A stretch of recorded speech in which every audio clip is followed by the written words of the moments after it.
చేస్తారు.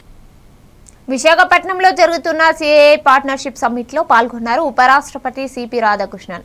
ఆయనకి సీఎం చంద్రబాబు స్వాగతం పలికారు. అనంతరం ఉపరాష్ట్రపతికి ఇచ్చిన అల్పాహార విందులో గవర్నర్ అబ్దుల్ నజీర్, సీఎం చంద్రబాబు నాయుడు, కేంద్ర మంత్రులు పీయూష్ గోయల్, రామ్మోహన్ నాయుడు, మంత్రి నారా లోకేష్, ఇతర మంత్రులు పాల్గొన్నారు.